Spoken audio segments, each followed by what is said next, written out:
I'm staring off into space. I guess we keep our eye on the little black thing.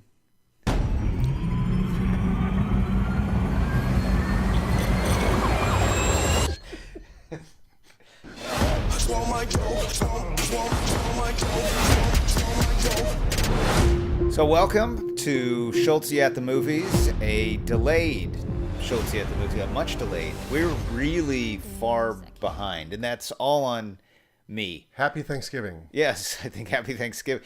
I have a couple, 2 or 3 that are already recorded that haven't been edited. This one will go up before Coco and what else? 3 bridges in Madison County. No, that was the 3 billboards. 3 billboards, which was fantastic. Oh, that's not up yet? That's got to be up. I don't know what's up. What's Wonder not. is up. Wonder is up. I know. I remember that one. But the holidays. So apparently we're not doing this for a living because it's a side thing. And the last month or so has been incredibly busy for me because I have children. And guess what? They get so much time off for Thanksgiving and then for the Christmas, end of the year, holiday break that I did You get nothing. Jewish holidays off here? Probably so. No, actually, no. That would be more the New York side, probably. Yeah. So we're here to discuss Bright. Yes, the movie Bright. Yes, the Netflix entry, I guess, into blockbuster movies. Like, I mean, it's a big kind of blockbuster style movie. You could see this opening in the theaters. It's starring Will Smith. I think they spent $90 million on this, right? I'm not sure the budget, but they. I will say this: the world is definitely well realized. The orcs, because if you don't know, so Bright is a story, kind of an allegory about race relations and some race relations. Yeah, just a little bit. Orcs stand in for whatever discriminated group du jour. It's just a that's very obvious, but they do a little bit more with that. But it's the world involves orcs, sorcerers, elves, fairies, and those stupid fairy tales that they tell. I'm guessing they're the fairy tales. Sure. That's just a fairy tale, is a line in a movie. Because despite the evidence of, we have a dragon flying in the skyline. Dragon. You don't see the dragon Because they only spent $90 million. Yes. So, but there is a dragon. There is this That would have been a world good that show. is modern day LA, 2017 LA.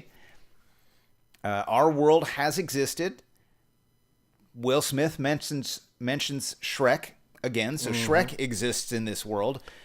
Yeah, I don't know if that would really happen, though, if there's been 2,000 years of ogre, orc discrimination. Well, but an ogre ogre is apparently lower than orc. Oh, gotcha. Oh. And ogres probably aren't real, but orcs are. Magic wands, on the other hand, they're real, but the people don't believe they exist. Yeah, and only Dragons certain kind of exist, people can touch orcs them. exist, elves exist, Fairies.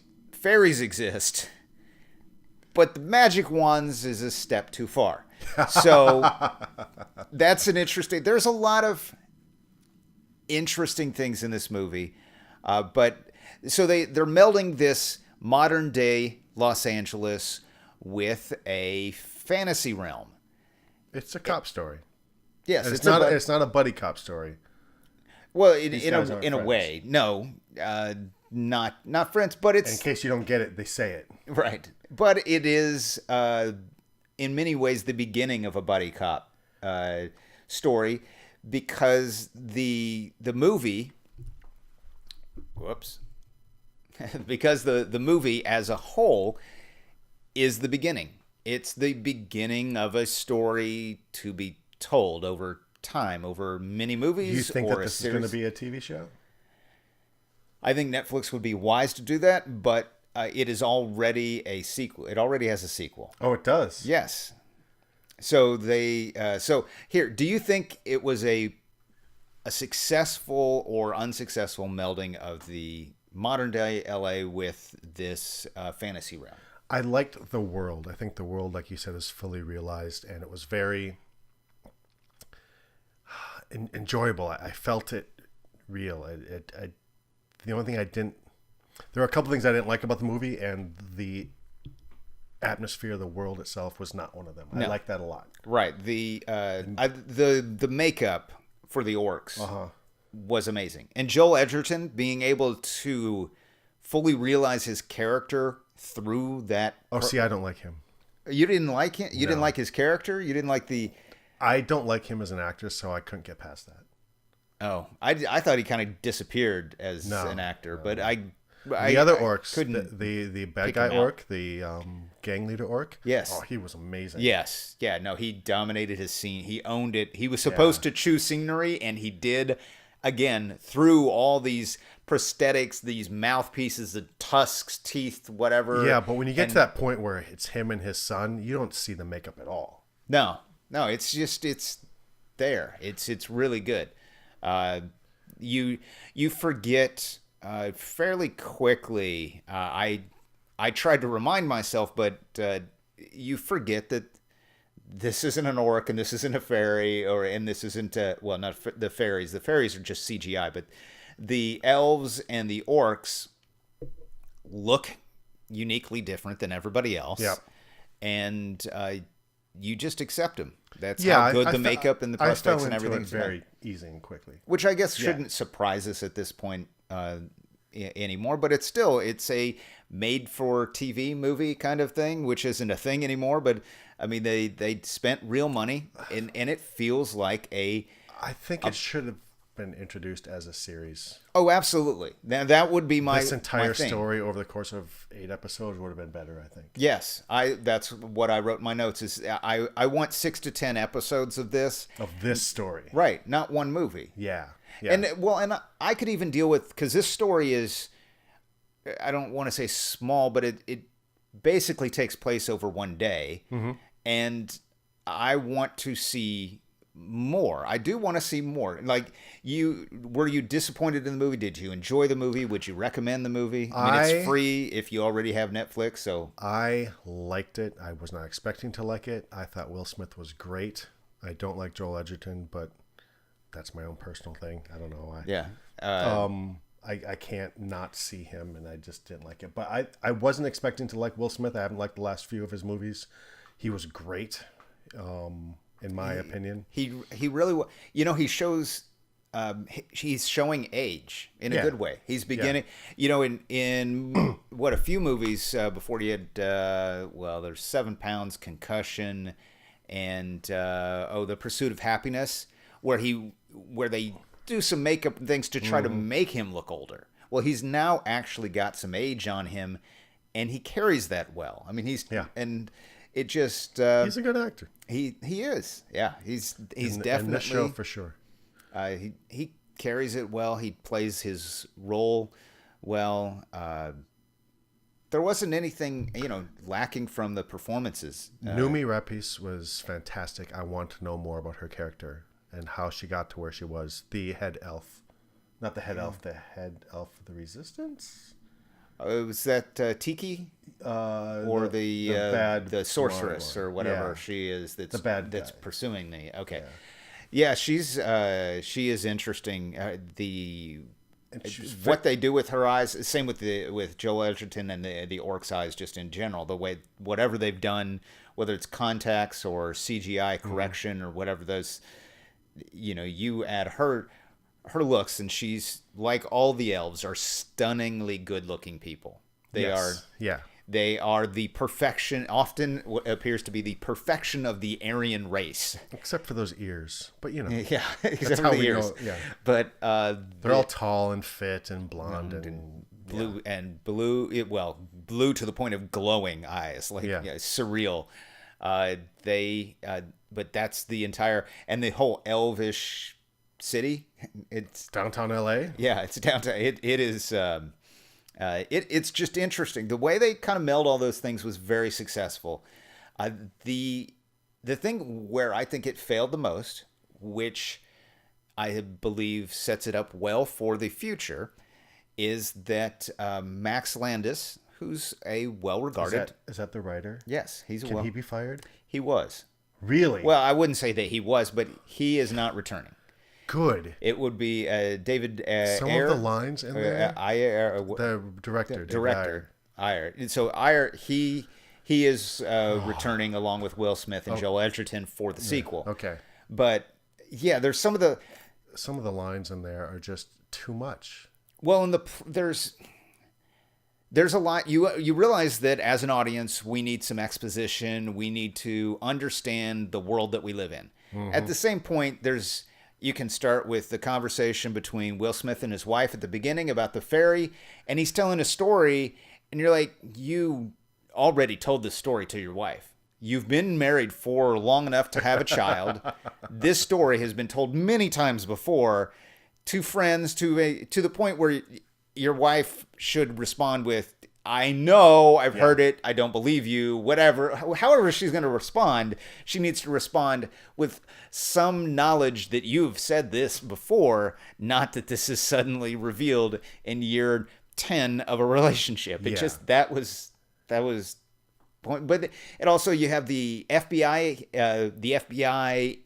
agent, the non-elf FBI agent that's in pursuit of wands and brights, or wands and sorcerers. Oh, he's just, who's the But that guy, he asked, you got to explain what's going on here. Yeah. But he already said prior to that. Now, we needed to understand what was going on there, so that exposition is necessary for the audience. But his character, why would his character say it? Because he'd already said, we hunt wands, we hunt magic wands, and we hunt brights, and we're very good at what we do. And then, 2 scenes later, he's like, so what's going on here? He's confused about what's going on here. Like, that doesn't make any sense. He's supposed to be the expert. Yeah, maybe not as much of an expert as the elf, but who's still. that actor who plays Harvey Bullock in Gotham? I have not watched any of Gotham outside of... I watched the first couple of episodes. He's got a very I need unique to carve Irish, out months for it. It's got a very unique Irish name. This guy is like the generic version of that actor. Oh, well, he does the role well. I mean, he's fine.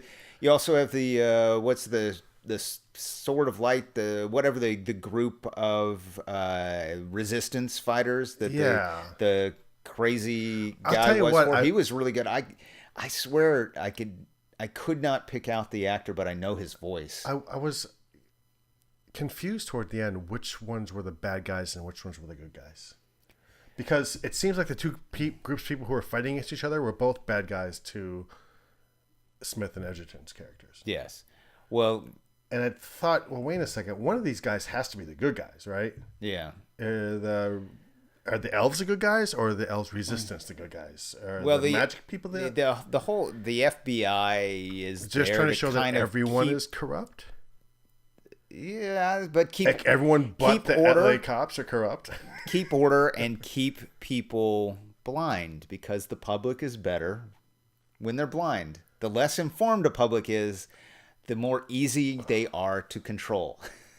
I'll tell you, I wanted to turn off the beginning. It was too much for me. It was just all the exposition about like this the Dark Lord, and it's been 2,000 years. Yes, the obvious. It's just it's a little too obvious.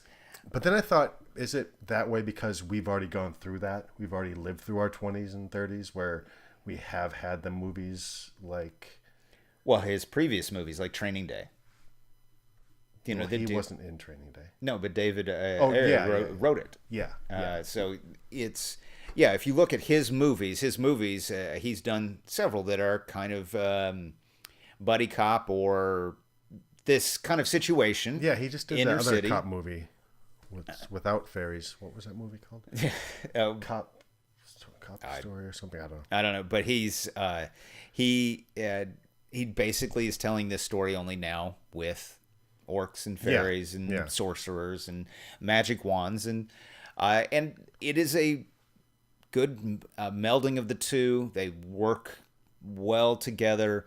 The script, I think we both agree, is the script's the weakest point. Absolutely. There's a huge plot hole involving the wands that I can't. I don't know if we can. Well, I also just got puzzled. We get settled early on. We understand that the orcs have super senses. They can smell extremely well. They can hear extremely well.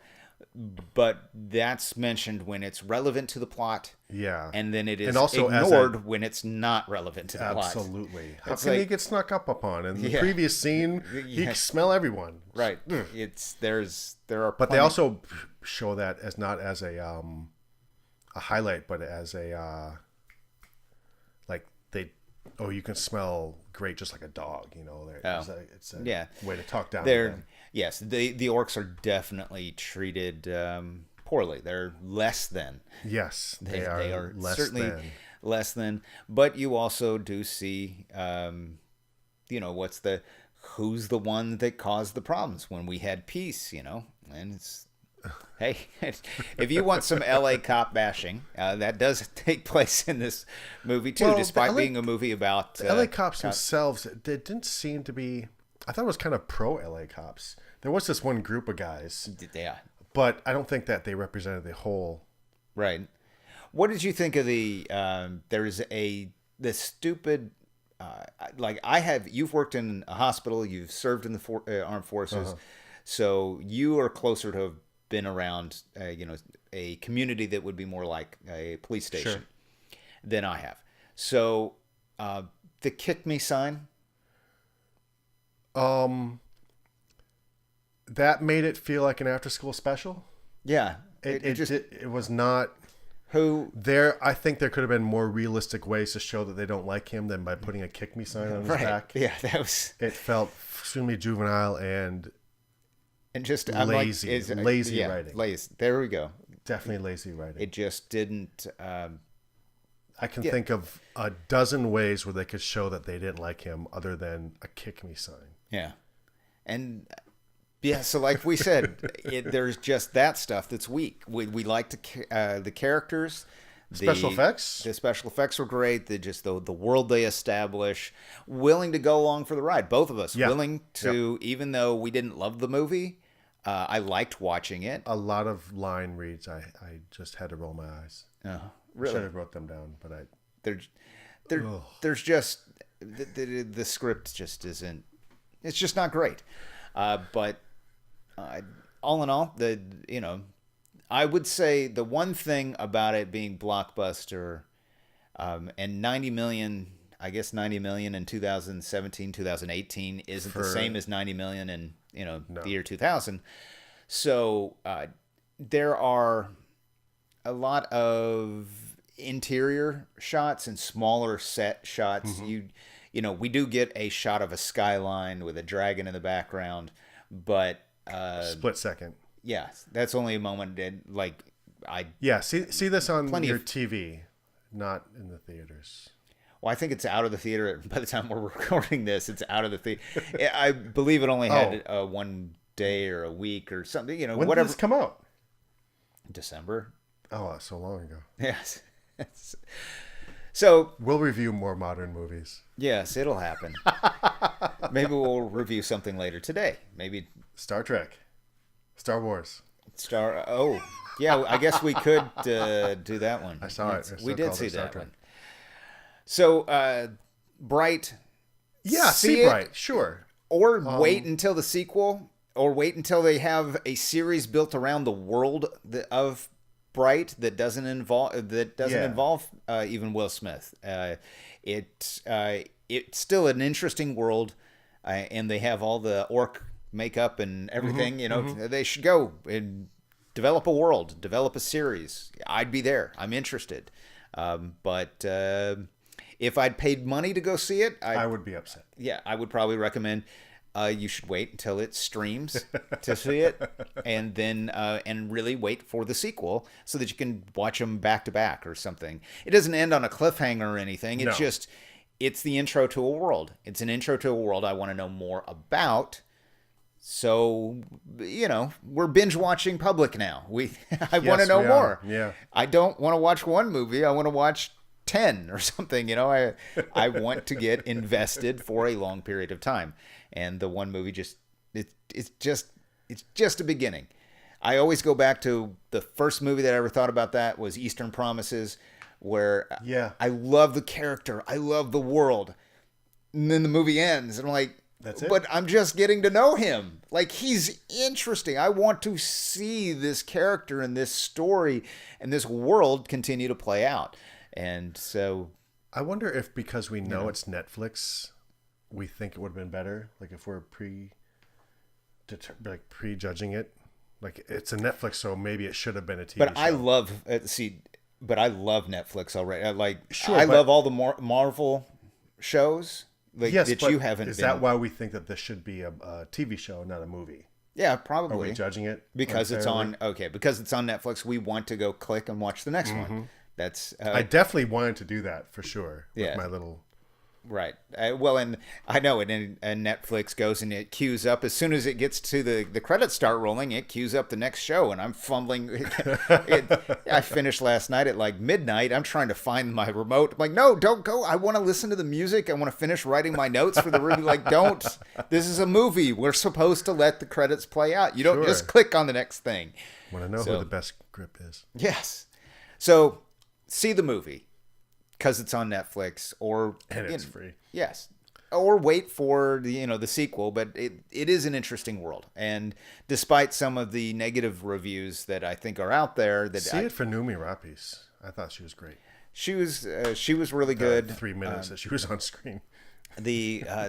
Really, I liked everybody. I didn't. Yeah. There wasn't anybody who stood out as poor. I liked the girl that played the Tiki. Her opposite. The Mexican gang member in the wheelchair. He was a little stereotypical. Yeah, there was a little. I can see some of that. Yeah. Seemed a little weaker. Yeah. In the portrayal, but not bad. But yes. Well, especially when compared to the orc. Gang leader, right? Who was fantastic. Yes, again, the actor was an ex-NFL guy. Oh, really? Well, he is a big, imposing presence. He was good. I can't think of his name right now. I knew it this morning. So check it out and have a great day. Enjoy your evening, your morning, whenever you've watched this. And hi, Mom. I was just gonna say, because Mom, our mothers are the only ones that we know absolutely watch it. Oh, and my nephew said he watches and he usually gets tired of podcasts, but he hasn't stopped watching yet till the end. Well, we should close up then. Yeah, so we'll wrap up now. Have a great day. Thanks for watching. Schulzey at the Movies with Ryan Schultz, Eric Trigg. And this has been about Bright. Some days I can't get out of my head. That's just the dark side of me.